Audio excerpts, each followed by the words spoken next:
keberkahan beserta ketaatan. Yang taat pasti berkah hidupnya. Bismillahirrahmanirrahim. Assalamualaikum warahmatullahi wabarakatuh.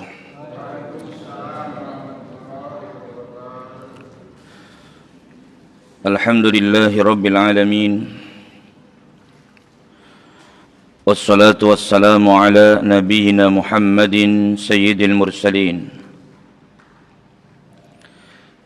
Al-qail fi sahihain man yuridillah bihi khairan yufaqihu fid din.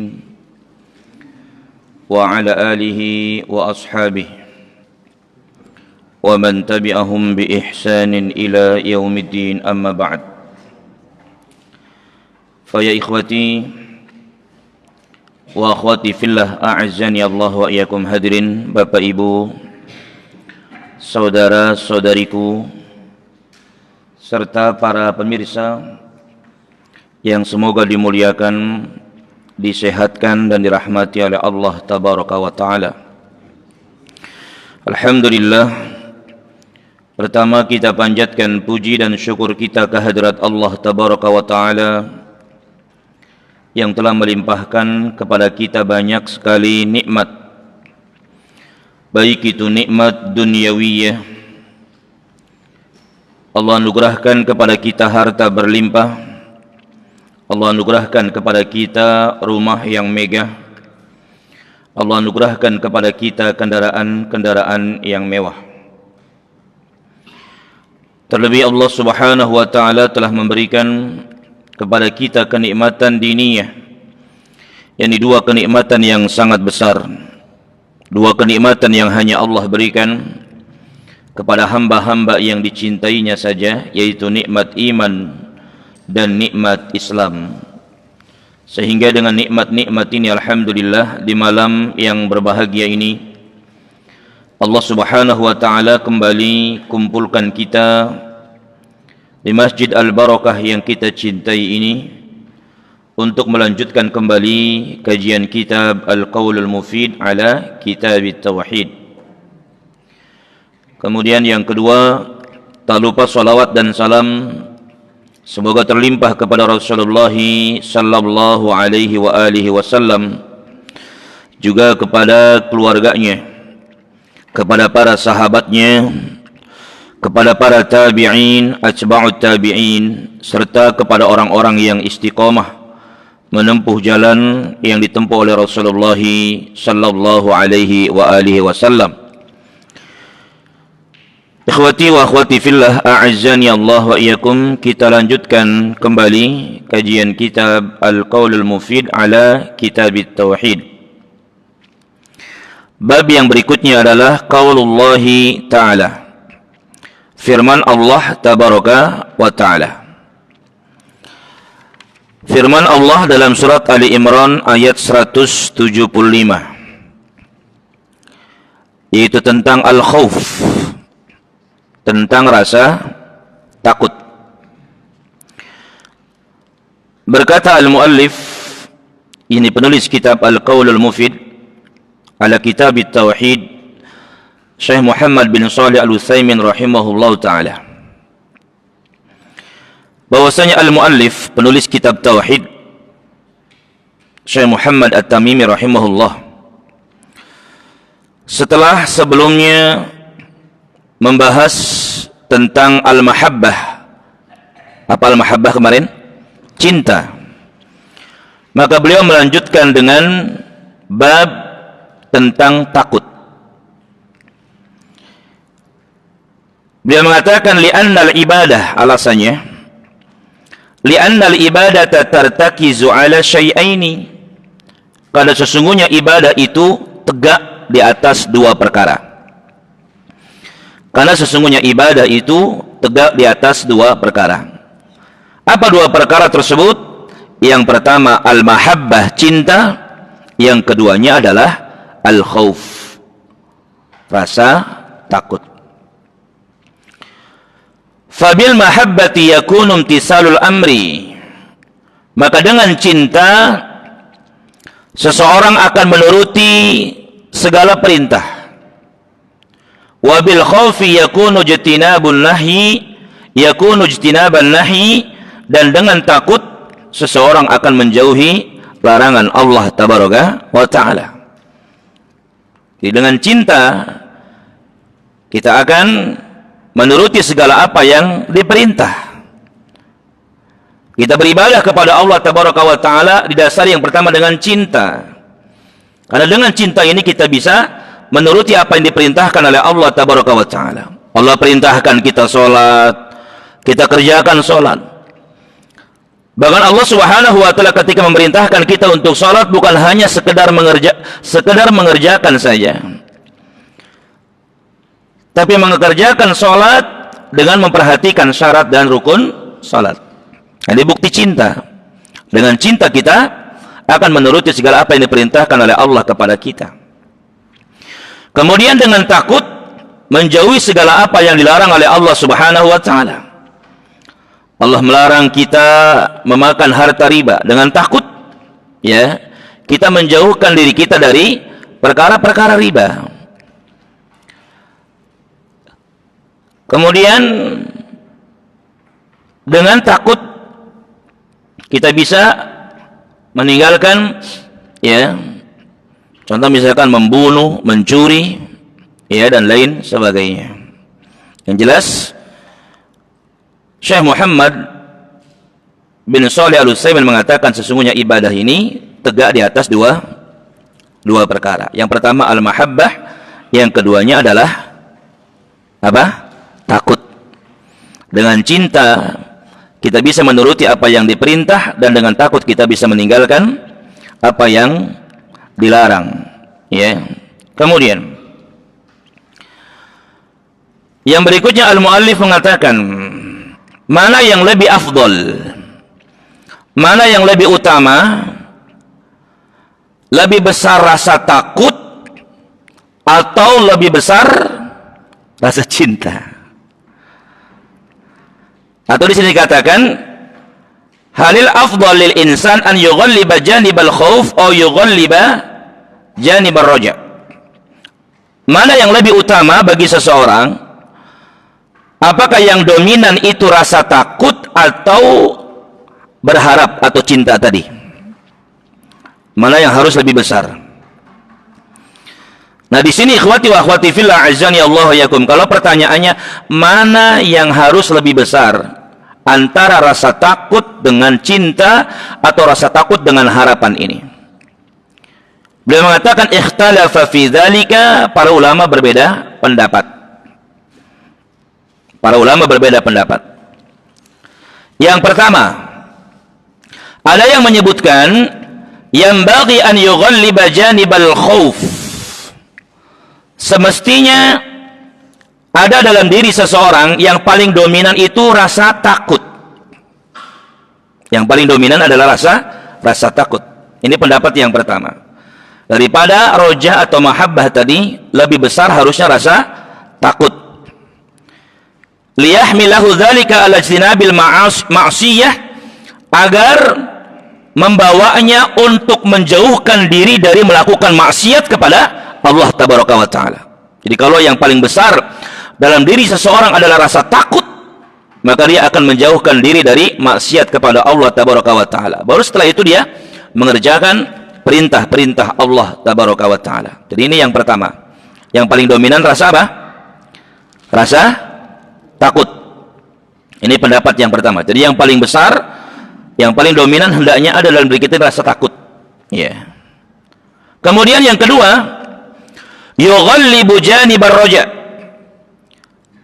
Yang paling dominan hendaknya roja, harapan atau mahabbah tadi.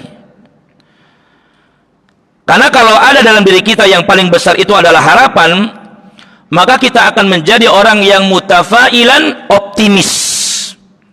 Kayak contoh misalkan mengerjakan sholat, ya, yang paling besar adalah harapan. Harapan agar ibadah kita diterima oleh Allah tabaraka wa taala. Optimis. Ngaji. Kalau yang paling dominan adalah roja atau harapan, ya, maka yang ada adalah ketika kita ngaji, yakin bahwasanya kita mendapatkan pahala dari Allah tabaraka wa taala. Coba kalau misalkan yang paling dominan takut, ya, mau ngaji, duh jangan-jangan nggak diterima sama Allah, nggak dapat pahala dari Allah tabaraka wa taala. Akhirnya nggak berangkat ngaji. Gitu. Jadi ada yang menyebutkan bahwasanya yang paling dominan sebenarnya apa? Roja, harapan tadi. Ketika melakukan ibadah kepada Allah tabaraka wa taala, ya, yang paling dominan adalah roja. Kemudian yang ketiga, pendapat yang ketiga, fi fi'li ta'ah, dalam mengerjakan taat, dalam mengerjakan ketaatan, yughallibu janibar roja, yang paling dominan adalah roja atau harapan. Sebaliknya, wa fi fi'lil ma'siyah yughallibu janibal khauf, ketika melakukan maksiat yang paling dominan adalah rasa takut. Kalau kita misalkan melakukan ibadah, maka yang paling besar hendaknya roja tadi, harapan. Ketika sholat, yang paling besar adalah harapan, semoga sholat kita diterima oleh Allah tabaraka wa ta'ala. Sekalipun mungkin ya banyak di antara kita ketika sholat ingat sama Allah paling berapa persen, iya kan? Kita kebanyakan ketika sholat ingat sama Allah paling ketika takbiratul ihram sama mau salam, ya kan? Tapi kalau yang paling dominan adalah roja, maka kita yakin, optimis ibadah kita diterima oleh Allah subhanahu wa ta'ala. Jadi pendapat yang ketiga menyebutkan bahwasanya kalau melakukan ketaatan, maka yang paling dominan adalah sifat roja, harapan. Semoga ibadah kita diterima oleh Allah subhanahu wa ta'ala. Tapi ketika akan melakukan maksiat kepada Allah, yang paling besar dalam diri kita ini adalah itu tadi, khauf, rasa takut. Sehingga kita nggak akan melakukan maksiat kepada Allah tabaraka wa ta'ala. Ya, ini pendapat yang ketiga. Tapi beliau juga mengatakan, ikhwati wa akhwati fillah azani Allah wa iyyakum, ya. Wa hadza aqrabu syai'in. Ini pendapat yang paling mendekati kepada kebenaran. Jadi kalau melakukan ketaatan, yang paling besar itu roja atau harapan. Ketika melakukan maksiat, yang paling besar itu adalah rasa takut. Ya, jadi beliau mengatakan pendapat ini adalah pendapat yang paling dekat kepada kebenaran. Walakin laisa bidzakal qurbil kamil, akan tetapi enggak sempurna juga gitu. Ya, enggak sempurna juga. Apa alasan beliau mengatakan tidak sempurna? Karena Allah Subhanahu wa taala berfirman dalam surat Al-Mu'minun ayat 60. Allah Subhanahu wa taala berfirman, "Walladzina yu'tuna ma ataw wa qulubuhum wajilah annahum ila rabbihim raji'un." Dan orang-orang yang memberikan apa yang telah mereka berikan, wa qulubuhum wajilah, sedangkan hati-hati mereka takut, annahum ila rabbihim raji'un, sesungguhnya mereka kembali kepada Rabbnya. Ayat ini, ikhwati wa akhwati fillah azani Allah wa iyyakum, pernah ditanyakan sama Aisyah radhiyallahu anha kepada Nabi sallallahu alaihi wasallam. Walladzina yu'tuna ma ataw wa qulubuhum wajilah, orang-orang yang telah memberikan apa yang mereka telah berikan, sedangkan hati-hati mereka takut. Aisyah bertanya kepada Nabi sallallahu alaihi wasallam, ahum yaznun, apakah mereka orang yang melakukan zina wahai Rasulullah sallallahu alaihi wasallam? Ahum yasriqun, apakah mereka adalah orang-orang yang mencuri wahai Rasulullah sallallahu alaihi wasallam? Jadi orang yang mereka memberikan apa yang telah mereka berikan sedangkan hati mereka takut, apakah mereka orang yang bermaksiat kepada Allah? Rasul mengatakan bukan. Nabi mengatakan bahwasanya mereka itu adalah orang yang mengerjakan sholat, orang yang mengerjakan puasa, orang yang rajin bersedekah, tapi mereka takut jangan-jangan sholatnya, puasanya, sedekahnya tidak diterima oleh Allah tabaraka wa ta'ala. Makanya beliau mengatakan bahwasanya pendapat yang ketiga ini, ya, walaupun dekat kepada kebenaran tapi nggak sempurna, karena ada juga orang-orang yang ketika mereka melakukan ibadah tapi ada perasaan apa? Takut jangan-jangan ibadahnya nggak diterima oleh Allah Subhanahu wa ta'ala. Ya, makanya termasuk juga ya di dalam syariat Islam, ya, kita ini diajarkan setelah melakukan ibadah yang kita ucapkan apa? Istighfar. Habis ngaji, iya, apa yang kita baca? Istighfar. Jadi bukan Alhamdulillah. Kita cukupkan kajian kita sampai di sini. Subhanakallahumma bihamdik asyhadu an la ilaha illa anta astaghfiruka wa atubu ilaik. Assalamualaikum warahmatullahi wabarakatuh. Alhamdulillah.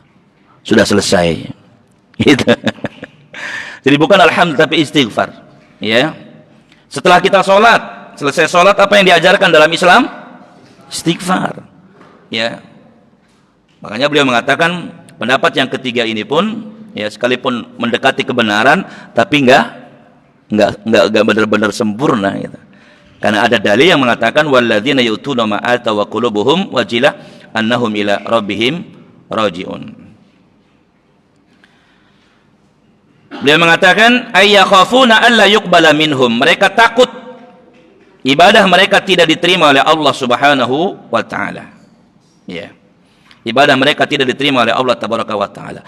Akan tetapi beliau lagi-lagi mengatakan lakin qad yuqal, akan tetapi juga dikatakan bi anna hadhil ayat ini yu'ariduha ahadisu ukhra, bertentangan dengan hadis yang lainnya. Bingung-bingung ya. Bertentangan dengan hadis yang lainnya. Apa hadis yang lainnya? Yang Allah mengatakan ana inda dhanni abdi bi, sesungguhnya aku bergantung persangkaan hambaku kepadaku. Berarti kalau kita ibadah hendaknya kita husnuzon, ibadah kita diterima oleh Allah. Bertentangan kan dengan ayat tadi ya. Ya. Ya, wallahu taala alam. Ikhwati wa akhwati fillah azani Allah yakum. Yang jelas beliau mengatakan pendapat yang ketiga ini pendapat yang mendekati kebenaran. Kalau melakukan ketaatan yang paling besar itu adalah roja, harapan, cinta, ya. Kalau kita melakukan kemaksiatan, ya, maka yang paling besar itu adalah khauf, rasa takut. Kemudian pendapat yang keempat, fi halil maradi yughallibu janibar roja, ketika dalam kondisi sakit maka hendaknya yang paling dominan itu adalah sikap roja, berharap, ya. Yang paling dominan itu adalah sikap roja, harapan. Wa fi halis sihah, tapi dalam keadaan sehat kayak sekarang, yughallibu janibal khauf, maka yang paling dominan hendaknya rasa takut. Ya. Jadi kalau lagi sakit itu yang kita kedepankan adalah roja, harapan. Mudah-mudahan disembuhkan sama Allah, mudah-mudahan disehatkan kembali sama Allah Tabaraka wa taala. Mudah-mudahan sakit ini menghapuskan dosa-dosa, ya. Tapi kalau lagi sehat sekarang maka yang dominan adalah rasa takut, ya. Sehingga menyibukkan diri beribadah kepada Allah Tabaraka wa taala. Ini ada 4 pendapat tentang masalah khauf ini, ya, masalah rasa takut dengan roja, dengan harapan. Yang pertama apa? Yang mengatakan apa? Apa yang pertama tadi? Yang paling besar khauf, rasa takut. Yang kedua, yang paling besar rasa roja. Yang ketiga, sama, seimbang. Iya. Kemudian yang ketiga ini maksudnya ketika melakukan taat yang paling besar roja. Ketika melakukan maksiat yang paling besar khauf. Kemudian pendapat yang keempat, ketika sakit yang paling dominan roja. Roja. Ketika sehat yang paling dominan khauf, rasa takut kepada Allah. Jadi yang jelas roja dan khauf ini termasuk ibadah jamaah sekalian. Ya. Cuma itu tadi, mana yang harus paling banyak, ini tadi ada perbedaan pendapat di kalangan para ulama. Ya wallahu taala alam. Cuma kemudian ada pendapat yang lain. Pendapat Imam Ahmad. Kita bacakan pendapat Imam Ahmad sekarang tentang roja dan khauf. Wa qala al-Imam Ahmad, berkata Imam Ahmad, yang bagi an yakuna khaufuhu wa raja'uhu wahidan. Ini yang seimbang. Semestinya bagi seseorang, ya, sikap khauf atau rasa takutnya, kemudian rojanya atau harapannya wahidan, seimbang. Antara roja dan khauf itu seimbang. Fa ayyuhuma ghalaba halaka sahibahu. Kalau misalkan salah satu dari keduanya ini lebih besar, imma rojanya lebih besar atau khaufnya lebih besar, maka dia akan mencelakakan pemiliknya. Dia akan celaka orang tersebut. Maksudnya adalah yaj'aluhuma kajanahai ta'ir. Beliau mengatakan hendaknya kita ini menjadikan roja dan khauf ini kajanahai ta'ir, seperti dua sayap burung. Ya, seperti dua sayap burung. Wal janahani lit-ta'ir idza lam yakuna mutasawiyani saqata. Dua sayap burung, kata beliau, apabila tidak seimbang, apabila tidak sama, yang satu pendek, yang satu panjang, gimana? Oleng, begini berarti ya. Ya, apabila enggak seimbang, maka dia akan jatuh. Maka begitupun sikap roja dan khauf ini hendaknya seimbang dalam diri kita. Ya, hendaknya seimbang. Ini menurut pendapat Al-Imam Ahmad rahimahullahu ta'ala. Jadi hendaknya roja dan khauf ini, rasa takut dan juga roja atau harapan dalam diri kita ini hendaknya seimbang. Jadi nggak boleh apa? Nggak boleh berat sebelah. Kemudian Syekh Muhammad bin Shalih Al-Utsaimin juga mengatakan, wal khaufu aqsamun. Rasa takut ini ada beberapa bagian. Rasa takut ini ada beberapa bagian. Al-awwal, yang pertama, khauful ibadati wat tadhalluli wat ta'zimi wal khudu'. Yang pertama adalah rasa takut dalam ibadah. Menghinakan diri, mengagungkan orang yang ditakuti, tunduk dan patuh kepada yang ditakuti. Wa huwa ma yusamma bi khaufi sirri, dan ini yang disebut dengan khaufus sir, takut kepada yang sir, enggak kelihatan. Ya, takut dalam ibadah. Rasa takut yang disertai dengan menghinakan diri, mengagungkan yang ditakuti, tunduk kepada yang ditakuti. Ya. Dan beliau mengatakan, wa hadza la yasluhu illa lillahi subhanahu wa ta'ala. Rasa takut yang pertama ini, jamaah sekalian, tidak boleh kita tujukan kecuali hanya kepada Allah saja. Rasa takut yang pertama ini, rasa takut yang disertai dengan menghinakan diri kita, merendahkan diri kita, mengagungkan yang kita takuti, tunduk kepada yang kita takuti. Ya, ini nggak boleh kita tujukan kecuali hanya kepada Allah tabaraka wa ta'ala. Faman asyraka fihi ma'allah ghairah fahuwa musyrikun syirkan akbar. Barang siapa yang menyekutukan di dalamnya bersama Allah kepada selain Allah, maka dia telah musyrik syirkan akbar, dengan kesyirikan yang besar. Maka dia telah musyrik dengan kesyirikan yang besar. Takut kepada yang nggak kelihatan disertai dengan ketundukan, mengagungkan yang ditakuti, menghinakan diri kepada yang ditakuti, ini hanya untuk Allah saja, nggak boleh ditujukan kepada selain Allah. Gimana? Ada nggak rasa takut kita kepada yang nggak kelihatan selain Allah, jamaah sekalian? Ada atau tidak? Nah, hati-hati kalau ada. Ya, takut sama kuntilanak. Ada nggak? Takut sama kuntil biang, takut sama gondorwo. Ya kan? Ada orang-orang yang takut dengan yang nggak kelihatan. Kemudian sampai-sampai dia nggak sholat malam gara-gara apa?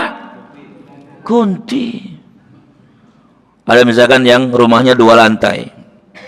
Jam 2 dia bangun, nggak bisa tidur. Kan harusnya qiyamul lail, tahajud.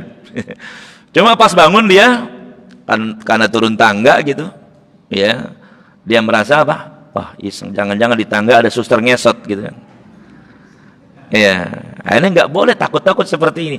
Apalagi sebelumnya sudah kita bahas, tidak ada yang namanya hal-hal semacam itu, nggak ada gitu. Ya kalau jin memang ada, tapi yang seperti itu nggak ada. Ya, di suster ngesot itu ya buatan siapa berarti? Produser, ya. Ya, suster ngesot, terus sundel bolong. Kalau orang meninggal apa lahiran, padahal masya Allah ya, dalam Islam itu kan orang meninggal ketika melahirkan derajatnya sama seperti orang yang mati syahid. Malah dijadiin apa? Sundel bolong katanya, masya Allah. Ya, nah, ini yang seperti ini harusnya nggak ada, ikhwati wa akhwati fillah. Apalagi disertai dengan ketundukan, nggak boleh. Ya, disertai dengan menghinakan. Ya, maka termasuk beliau mengatakan ini termasuk kesyirikan. Termasuk juga man yakhafu minal asnam, orang yang takut kepada berhala-berhala, kepada patung-patung, sama. Ini termasuk kesyirikan juga. Awil amwat, nah ini, atau orang yang sudah meninggal dunia, takut sama orang mati. Iya, itu yang sahih. Tapi kan ada orang takut kan sama orang meninggal dunia.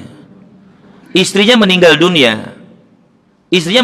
dia tidur sendirian, nggak berani. Iya, takut katanya. Ya, seakan-akan istrinya masih ada di sampingnya katanya. Ada yang takut maksudnya. Atau suaminya meninggal dunia, dia nggak mau tidur sendirian, temenin dong. Kenapa? Karena takut. Takut sama orang yang sudah meninggal dunia. Padahal kita yakin orang yang sudah meninggal dunia nggak ada yang kembali lagi ke dunia. Lihat, ingat ikhwati wa akhwati, sudah kita sampaikan hadisnya, dalilnya, ya kan? Hadis riwayat Imam Ibnu Hibban yang panjang gitu ya, sudah kita sampaikan. Ya. Orang kan ketika akan meninggal dunia, kan turun malaikat maut ya. Ya kan? Turun malaikat yang jumlahnya banyak. Ya, kalau dia orang beriman yang turun malaikat rahmat, wajahnya bersinar. Mereka membawa kain kafan dari surga, wangian dari surga. Kemudian duduk di sekitarnya. Jumlahnya banyak, kata Nabi. Setelah itu turunlah malaikat maut. Ya kan? Turun malaikat maut. Sebelum mencabut rohnya dikatakan, "Hei jiwa yang tenang, hei jiwa yang baik, keluar kamu menuju ampunan Allah dan keridhaannya." Maka roh itu keluar dengan sangat mudah, kata Nabi, seperti air yang keluar dari dalam kendi. Dibawa menghadap Allah, melewati pintu langit yang pertama, kedua, ketiga, keempat, kelima, keenam, ketujuh.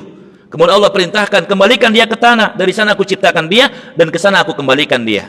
Dikembalikan ke dalam jasadnya yang sudah berada di dalam kubur. Didudukan oleh dua malaikat munkar dan nakir. Ditanya, man rabbuka? Karena dia beriman, dia bisa mengatakan, Allahu Rabbi, ma dinuka al-Islamu dini, wa man nabiyuka Muhammadus sallallahu alaihi wasallam nabiyyi. Kemudian Allah mengatakan, an sadaqa abdi, benar dikatakan oleh hambaku. Hamparkan untuknya permadani dari surga. Kemudian bukakan untuknya pintu-pintu surga, berikan kepadanya pakaian-pakaian dari surga. Maka terasa olehnya wanginya surga, sejuknya surga. Kemudian datang kepadanya seorang laki-laki yang tampan rupawan, kalau laki-laki ya. Kemudian dia mengatakan, bergembiralah engkau, ini adalah hari yang telah dijanjikan kepadamu. Dia pun bertanya, siapa anda ini? Wajahmu penuh dengan kebaikan. Dia mengatakan, aku adalah amalmu yang saleh. Apa yang dia katakan setelah itu? Dia minta kepada Allah. Ya, dalam satu riwayat dia meminta kepada Allah, Rabbi aqimis sa'ah, Rabbi aqimis sa'ah, Rabbi aqimis sa'ah. Wahai Tuhanku, tegakkan hari kiamat. Wahai Tuhanku, tegakkan hari kiamat. Wahai Tuhanku, tegakkan hari kiamat. Karena belum bisa masuk surga. Sebelum hari kiamat belum bisa masuk surga ya, maka dia minta tegakkan, buruan tegakkan hari kiamat. Dalam riwayat yang lain disebutkan apa? Dia minta sama Allah, ahyini maratan saniyah. Ya Allah, hidupkan aku kembali ke dunia untuk yang kedua kalinya. Mau ngapain? Saya ingin kabarkan kabar gembira ini kepada keluarga saya. Orang meninggal dunia, pengen balik lagi ke dunia. Pengen ngabarin kepada keluarganya. Dia tempatnya di surga, sukses. Sama seperti kita merantau ke Bekasi, ke Jakarta. Sukses. Itu kan pengen apa? Ngabarin keluarga di kampung, saya sukses di Jakarta.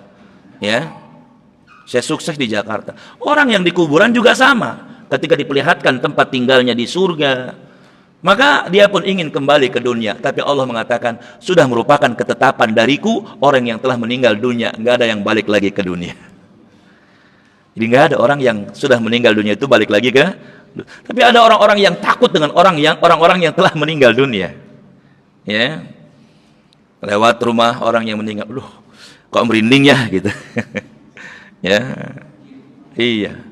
Kalaupun misalkan ada yang pernah ngelihat, ya, misalkan Pak Ahmad meninggal dunia kemarin, tadi sebelum maghrib ngelihat, ya, oke mungkin benar jamaah sekalian. Tapi itu bukan Pak Ahmadnya, tapi siapa? jin, korin. Itu keyakinan kita. Makanya kalau sudah belajar tauhid, insya Allah sudah paham. Ya, ngelihat misalkan, wah, Pak Bandi masih ada nih ngaji. Padahal kemarin meninggal. Iya. Jadi ada orang-orang yang takut kepada orang-orang yang meninggal dunia. Au man yaz'umunahum awliya, atau orang-orang yang beranggapan bahwasanya orang-orang yang meninggal dunia itu adalah wali-wali. Ya. Dan meyakini bahwasanya mereka memberikan manfaat dan menolak bahaya. Ya, ini juga sama termasuk apa? Termasuk kesyirikan. Orang-orang yang mereka takut kepada penghuni kubur, meyakini penghuni kubur ini bisa mendatangkan manfaat. Ya, kan banyak orang-orang yang mereka ketika kesulitan datang ke kuburan. Mbah, saya datang ke sini meminta tolong, Mbah. Ya. Dari pandemi kemarin sampai sekarang ngojek sepi banget, Mbah, gitu. Ya kan ada. Padahal orang yang sudah meninggal dunia sudah terputus sama sekalian. Ya, idza matal insan inqata'a 'amaluhu. 6. Jadi ini yang pertama, takut dalam untuk tujuannya ibadah, seperti menghinakan diri, mengagungkan, tunduk kepada yang ditakuti. Maka ini enggak boleh kita tujukan kecuali hanya kepada Allah saja. Yang kedua, al-khaufut tabi'iyyu wal jibiliyyu. Takut yang sifatnya tabiat manusia. Wal jibiliyyu, dan bawaan. Takut yang sifatnya bawaan manusia. Ya. Beliau mengatakan fahadza fil asli mubahun, maka takut yang seperti ini hukumnya adalah boleh. Takut sama ular. Ya kan? Takut enggak sama ular kobra? Takut, ya kan? Kemudian takut sama singa. Enggak usah singa. Belum lama di tempat anak di Cibitung itu ada monyet Pak, 2. Mondar mandir itu di perumahan. Iya. Enggak tahu yang punya siapa itu. Semuanya ketakutan mereka. Padahal cuma coba apalagi singa kan gitu ya. Iya, takut seperti ini, takut yang bawaan, boleh enggak apa-apa. Ya, takut sama singa. Takut sama istri gimana? Bawaan bukan? Terlalu ya. Terlalu itu, ya. Takut sama istri ini bukan bawaan apa ya? Terlalu, kebangetan ini, ya. Yang jelas beliau mengatakan takut yang kedua ini, ya takut ya tabiat manusia atau bawaan, maka ini pada asalnya hukum asalnya adalah boleh, ya adalah boleh. Seperti dalam Al-Quran diceritakan tentang kisah Nabi Musa alaihi salam. Nabi Musa kita tahu ya, satu hari pernah ketemu sama 2 orang yang sedang berkelahi. Yang satunya dari Bani Israel, yang satunya dari suku Kipti. Iya kan? Suku Kipti ini sukunya Firaun kalau nggak salah. Kemudian dipisah sama Nabi Musa karena orang Bani Israel ini, Nabi Musa dari Bani Israel. Ya, dia minta bantuan sama Nabi Musa. Ketika dipisahkan, ini yang dari suku Kipti ngeyel gitu, nggak mau dia. Maka sama Nabi Musa alaihissalam dipukul, sekali pukul jebret mati. Insya Allah Nabi Musa, ya. Nabi Musa kalau sekarang mungkin dijadikan apa itu? Masya Allah. Sekali pukul zaman sekalian, sekali pukul mati. Ya, fawaqazahu Musa, dipukul sama Nabi Musa langsung apa? Mati. Ya, akhirnya kemudian Nabi Musa apa? Kabur, takut. Ya, namanya takut apa? Takut bawaan, tabiat. Ya, ini boleh hukumnya. Dalam surat Al-Qasas ayat 21 Allah mengatakan fa kharaja minha, Nabi Musa keluar dari apa namanya? Dari kampung tersebut, khaifan yataraqqabu, dalam keadaan takut, menunggu-nunggu. Ya. Takut ini boleh, nggak apa-apa. Takut ditagih utang, boleh nggak? Ya, ada yang misalkan datang, assalamualaikum, ya, waduh, jangan. Padahal Pak RT gitu ya. Ya. Takut seperti ini bawaan sebetulnya gitu ya. Sebetulnya bawaan, hukum asalnya adalah boleh. Kemudian juga dalam ayat 33-nya Allah mengatakan, Rabbi, wahai Tuhanku, inni qataltu minhum, sesungguhnya aku membunuh di antara mereka nafsan, satu jiwa. Fa akhafu an yaqtulun, maka aku takut wahai Allah mereka membunuhku. Nabi Musa mengatakan, fa akhafu an yaqtulun, aku khawatir mereka membunuhku wahai Allah tabaraka wa taala. Ya, jadi takut yang seperti ini hukum asalnya adalah boleh. Kecuali kalau takut ini menyebabkan kita meninggalkan perkara yang diwajibkan oleh Allah tabaraka wa taala. Gara-gara takut ditagih utang kemudian ninggalin sholat karena dia ngumpet aja. Ya. Sampai ninggalin maghrib. Sampai ninggalin sholat maghrib. Maka jelas hukumnya ini nggak boleh. Kalau takut kepada seseorang sampai menyebabkan meninggalkan perkara yang diwajibkan oleh Allah tabaraka wa ta'ala. Nah, ini enggak boleh.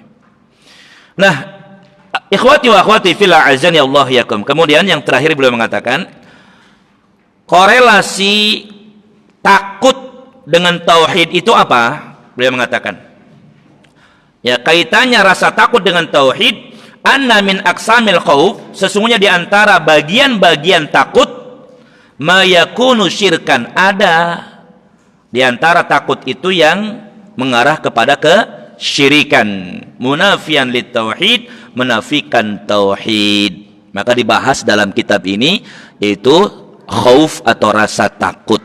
Karena ada rasa takut yang menyebabkan melakukan kesyirikan kepada Allah. Seperti tadi, takut kepada yang gaib selain Allah, bahkan sampai ninggalin perkara yang diwajibkan oleh Allah tabaraka wa taala. Ya. Adapun di antara dalil, kita masuk dalil sekarang. Yang diturunkan oleh Syekh Muhammad At-Tamimi dalam kitab ini. Yang pertama, surat Ali Imran ayat 175. Allah Subhanahu wa taala berfirman, "Innama dzalikumus syaitan." Sesungguhnya itu hanyalah syaitan. Yukhawwifu awliya'ah, yang menakuti kalian dan juga wali-walinya, penolong-penolongnya. Ya. Sesungguhnya sesungguhnya itu hanyalah syaitan, kata Allah, yang menakut-nakuti kalian dan juga penolong-penolongnya. Jadi setan itu punya penolong-penolong, punya pembela-pembela. Siapa penolong-penolongnya setan? Itu yang suka ngajakin kita melakukan maksiat. Ya, udah nggak usah ngaji, ngapain sih, capek. Nah, itu setan. Penolong-penolongnya setan. Nih, kita mau ngaji malah diajakin apa? Karaokean. Karaokean yuk. Enggak ah, saya mau sholat maghrib, mau ngaji. Saya yang bayarin deh. Boleh kalau gitu. Nah, ini Masya Allah, imannya tipis banget. Kan ada orang yang seperti itu. Diajakin apa? Diajakin karaokean, nggak mau. Enggak, saya mau sholat, saya mau ngaji. Saya yang bayarin. Baru berubah. Masya Allah. Akhwati fillah, a'azzani Allah wa iyyakum. Jadi setan itu punya pembantu-pembantu. Jadi yang nakut-nakuti kita, nakut-nakuti apa misalkan? Nakut-nakuti kalau ya belajar bahasa Arab. Udah ngapain belajar bahasa Arab, susah tahu. Ya. Banyak yang udah belajar bahasa Arab nggak bisa-bisa. Akhirnya apa? Nggak mau belajar dia. Mau belajar Quran. Ngelihat yang belajarnya itu udah pada jenggotan semua. Wah, jangan-jangan udah bagus-bagus bacaannya gitu kan ya. Padahal terkadang jenggotnya doang panjang gitu. Nanti mana-mana kadang patokan itu. Ya, orang dijadikan patokan berilmu itu apa? Jenggot dia. Suruh jadi imam. Ayo Pak, silakan. Karena jenggotnya panjang. Belum tentu yang jenggotnya panjang kemudian apa? Bacaannya paling bagus gitu. Iya. Ini ikhwati wa akhwati fillah azani. Jadi yang nakut-nakut itu setan. Ya, yang nakut-nakut itu adalah setan dan penolong-penolongnya. Ya. Sama ketika perang apa? Perang Ahzab. Ketika perang Ahzab, ikhwati wa akhwati fillah azani Allah wa iyyakum. Di dalam surat Ali Imran ayat 173. Dalam perang Ahzab itu kan kaum muslimin, ya kota Madinah dikepung sama orang kafir. Orang kafir ini bersekutu jamaah sekalian dengan pasukan yang jumlahnya sangat besar. Ya. Perang Ahzab namanya. Maka kemudian orang-orang munafik yang mereka berada di dalam kota Madinah, mereka menakut-nakuti kaum muslimin. Mereka mengatakan, inna nasa qad jama'u lakum. Itu orang-orang di luar sana jumlahnya banyak. Mereka bersekutu untuk menyerang kalian. Fakhshawhum, takutlah kalian kepada mereka. Lihat, ditakut-takuti. Ya, di para sahabat mereka ditakut-takuti sama orang-orang munafik dari dalam ini. Akan tapi karena mereka beriman kepada Allah, percaya kepada pertolongan Allah tabaraka wa taala, fazadahum imana, semakin bertambah keimanan mereka. Wa qalu, mereka mengatakan hasbunallah wa ni'mal wakil. Cukup bagi kami Allah, dan Allah itu sebaik-baik tempat bergantung, kata mereka. Jadi bukannya takut, tapi semakin bertambah keimanan mereka. Dan betul ikhwati wa akhwati fillah, perang Ahzab ini dimenangkan oleh kaum mukminin tanpa melakukan peperangan. Mereka berada dalam kota Madinah, cuman gali parit doang kan itu. Tapi mendapatkan kemenangan dari Allah tabaraka wa taala. Ditakut-takuti. Jadi pokoknya yang bikin apa? Kita kayak perasaan ditakut, itu setan, perbuatan setan, kerjaan setan. Mau berangkat misalkan sholat Isya, ya kondisi gelap. Kalau sekarang mungkin deket lah rumahnya, ya enggak. Mungkin kayak di kampung kan lewatin kebon, kan enggak perasaan takut. Pohon bambu, ya udah gitu kadang akan kena angin bunyi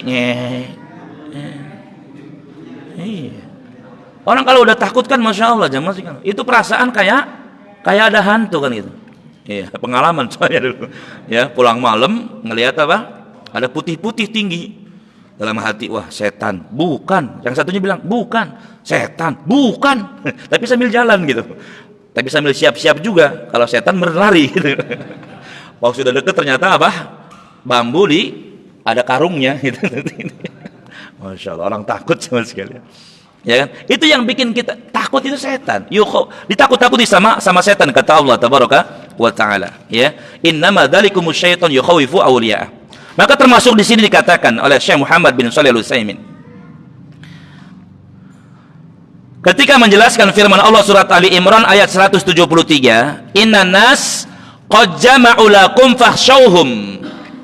Sesungguhnya orang-orang di luar kota Madinah mereka berkumpul, ya, bergabung dengan jumlah yang sangat banyak untuk menyerang kalian. Takutlah kalian kepada mereka. Beliau mengatakan apa? Wa dzalika liyasudduhum an wajibin min wajibatid din. Itu tujuannya untuk menghalang-halangi mereka para sahabat ini an wajibin, dari kewajiban. Min wajibatid din, dari kewajiban-kewajiban agama, wa huwa al jihad, yaitu berjihad. Ditakut-takuti biar mereka enggak perang, enggak jihad. Fayukhawifunahum bidzalika, maka mereka menakut-nakuti para sahabat dengan hal itu. Kemudian, wa kadzalika ma yahsulu fi nafsi man arada an ya'mura bil ma'ruf aw yanha 'anil munkar. Demikian juga yang terjadi kepada orang yang ingin melakukan amar ma'ruf nahi sama. Ditakut-takuti sama setan. Ya. Kepada orang yang ingin melakukan amar ma'ruf nahi munkar, ditakut-takuti sama setan. Agar apa? Dia meninggalkan perbuatan ini. Ya. Udah, nggak usah sih ngajak orang kepada kebaikan, nggak usah mencegah orang dari kemungkaran. Kamu nanti ya dibacok sama dia, kamu nanti diusir dari kampung anda ini. Ditakut-takuti sama setan. Ya, jadi bukan hanya kepada para sahabat dulu, termasuk sekarang ada orang melakukan amar ma'ruf nahi munkar, ditakut-takuti sama setan. Udahlah, berhenti aja dakwah gitu kan. Ya, ditujuannya apa? Biar meninggalkan dakwah. Ya, meninggalkan apa? Meninggalkan dakwah. Jadi yang bikin apa? Takut itu adalah setan, ya mas sekalian. Ya, makanya alhamdulillah dari dulu gitu. Ya, dari dulu kita dakwah, kadang memang ada perasaan apa? Perasaan takut. Takut apa? Takut dibubarkan, takut ya dikucilkan, macam-macam. Ya, termasuk anak tinggal dulu di Pesona Gading pertama kali. Ya, anak nggak ikut ini, nggak ikut itu, tapi anak minta izin ke warga, ya, Afwan anak nggak melakukan ini, anak nggak melakukan itu. Ya, awalnya memang mereka merasa aneh, tapi lama-kelamaan alhamdulillah.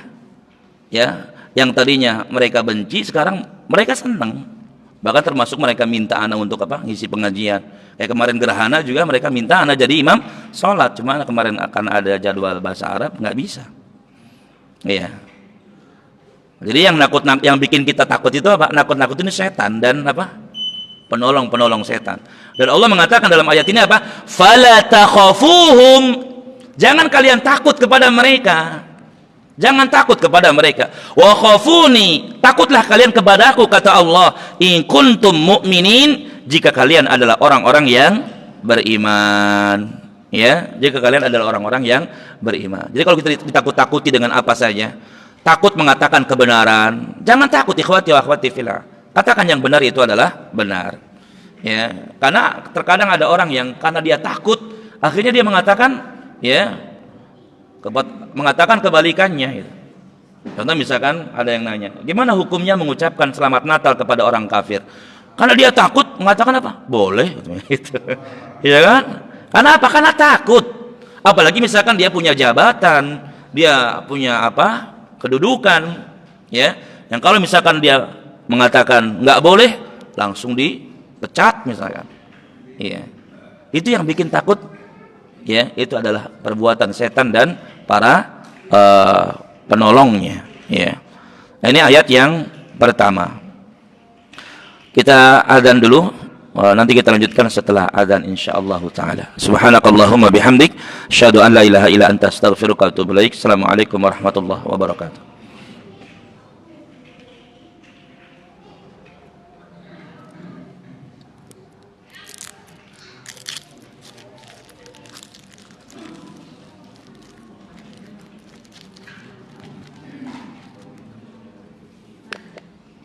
Allah.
Allah wallah.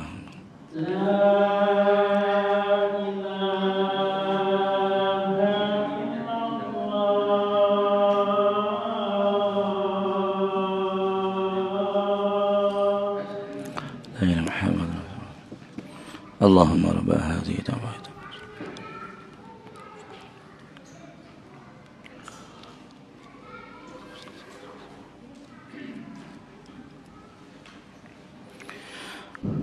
Nah, ikhwati wa akhwati fillah, azani Allah wa iyyakum, kita lanjutkan kembali.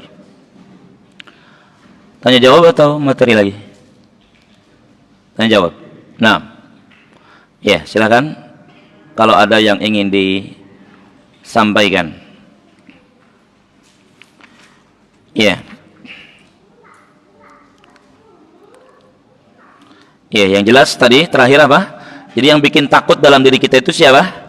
Setan, nakut-nakutin. Bahkan setan ini suka bikin kita was-was. Itu kerjaannya setan. Ya, was-was. Ya. Kita wudu, ya, udah wudu kemudian perasaan buang angin gitu kan ya. Itu was-was dari setan, ditakut-takuti. Emang kerjanya setan itu ya intinya mengacaukan ibadah kita. Ya. Mengacaukan ibadah kita. Bahkan ya tujuan besar mereka adalah memalingkan kita dari Allah, memalingkan kita dari Allah tabaraka wa taala. Ya. Termasuk nakut-nakuti kita dalam masalah sedekah sama. Ya. Ada orang yang pelit. Kenapa sih dia itu pelit banget padahal duitnya banyak? Enggak bersedekah. Setan yang nakut-nakuti. Kalau sedekah kamu nanti miskin gitu. Itu kerjaannya setan. Padahal justru sebaliknya, orang yang banyak bersedekah itu dijanjikan sama Allah apa? Nambah, bertambah hartanya. Ya, yamhaqullahu riba wa yurbi shadaqah. Janji Allah. Cuma kan ada orang yang pelit kan. Itu ditakut-takuti sama setan. Takut-takuti sama setan. Ya, jadi banyak hal. Jadi bukan hanya dakwah ya. Yang ditakut-takut termasuk sedekah, ya termasuk belajar tadi, ya belajar bahasa Arab, belajar Al-Qur'an. Ya takut nggak bisa. Itu semuanya dari setan. Ya, semuanya dari setan. Ya. Ya, Fadal ada ya.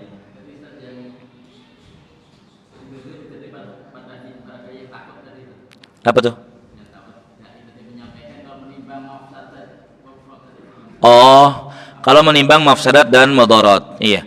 Nah, ini sama seperti peperangan, ya, sama seperti peperangan. Orang yang meninggalkan peperangan hukumnya apa? Dosa kan? Dosa. Tapi kalau misalkan dia meninggalkannya karena strategi, mengatur siasat, strategi ya. Ya dia misalkan kan kalau kita perang itu kan harus maju kan? Mundur nggak boleh, termasuk salah satu dari 7 perkara yang membinasakan. Ya, lari dari medan perang termasuk dosa besar. Tapi kalau mundurnya itu untuk ngatur siasat, strategi, itu bukan termasuk. Ya, illa mutahayyizan, itu nggak boleh. Apa ini nggak masuk dosa. Maka termasuk juga dakwah. Ya, menyampaikan kebenaran. Kita berdakwah misalkan dengan lembut atau dengan ya apa misalkan ya. Kita enggak ada yang misalkan yang kita sembunyikan atau apa, tapi tujuannya biar apa? Biar dakwahnya bisa terus. Ini kan siasat namanya. Maka sama seperti dengan perang yang tadi mundur untuk mengatur siasat. Ya, tidak mengatakan sesuatu tapi karena kita sedang ngatur siasat gimana biar bisa nyampe ya gitu. Tapi caranya misalkan perlahan-lahan. Makanya nggak masuk dosa. Ya, nggak masuk dosa. Sekalipun memang hukum asalnya untuk mengatakan kebenaran itu jangan takut, itu asalnya. Jangan takut celaan orang yang mencela, jangan takut dibunuh, jangan takut ya. Kenapa? Karena yang jelas ya di sini juga dikatakan ya, insyaallah. Di sini dikatakan sesungguhnya setan menakut-nakuti setiap orang yang ingin menegakkan kewajiban. Maka apabila setan melemparkan ke dalam hatimu rasa takut, maka yang wajib bagimu adalah ketahuilah bahwasanya orang yang terus maju untuk mengatakan kebenaran tidak mendekatkan dia kepada kematian. Kalaupun kita mengatakan kebenaran, nggak mendekatkan kita kepada kematian, karena yang namanya kematian itu sudah ditetapkan oleh Allah Tabaraka wa Ta'ala, bukan karena kita berani untuk mengatakan kebenaran. Kemudian walaysa sukut, termasuk juga tidak pula diam, wal jubnu, dan pengecut, huwaladzi yubidul ajal, itu yang menjauhkan kita dari kematian. Kita nggak mengatakan kebenaran atau pengecut misalkan, itu tidak menjauhkan kita dari kematian.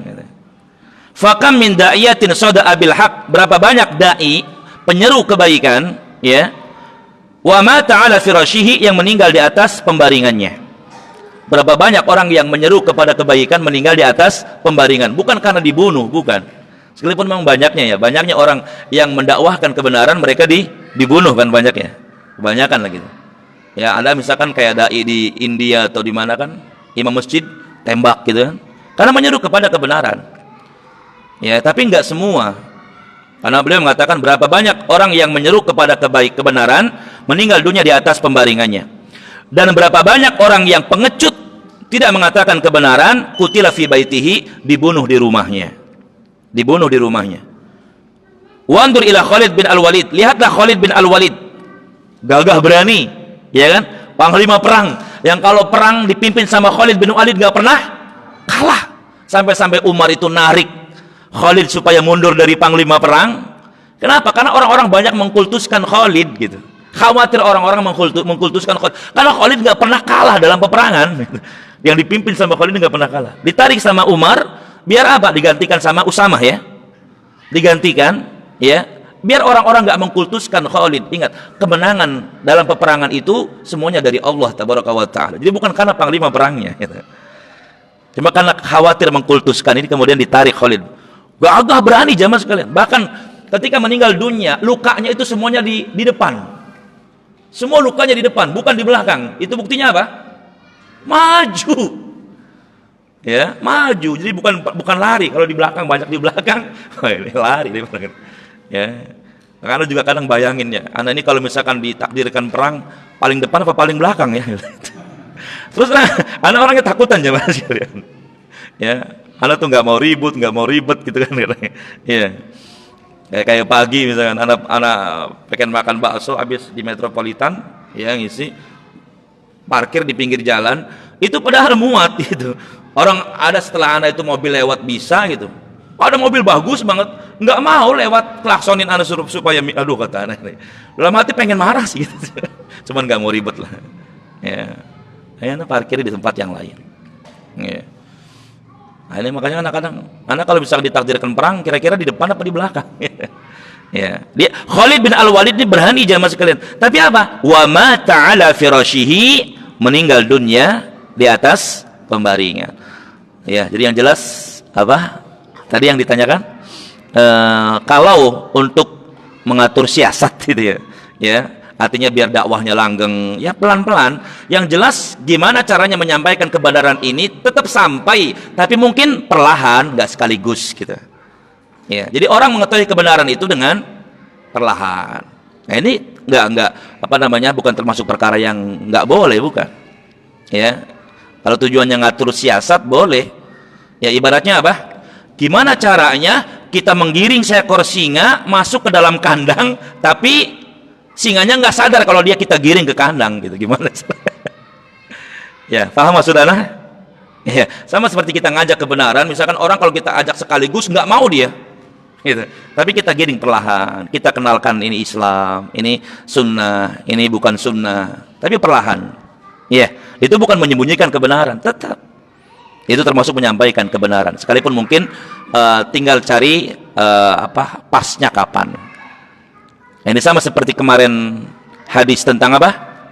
Mu'ad bin Jabal kan ya? Iya. Yang dikatakan sama Nabi, jauh nih hadis yang jauh ya. Awal kitab barangkali. Yang Rasul bertanya kepada Mu'ad, tahukah engkau wahai Mu'ad, ma haqqullahi 'alal ibad wa ma haqqul ibadi 'ala Allah. Apa hak Allah bagi hamba dan apa hak para hamba bagi Allah Tabaraka wa Ta'ala. Rasul mengatakan hak Allah bagi hamba, ya, hendaknya mereka beribadah hanya kepada Allah, tidak menyekutukan Allah dengan sesuatu apapun. Adapun hak para hamba, Allah tidak akan menyiksa orang yang tidak menyekutukan Allah dengan sesuatu apapun. Kan Mu'ad nanya, bolehkah aku beritahukan kabar gembira ini kepada manusia?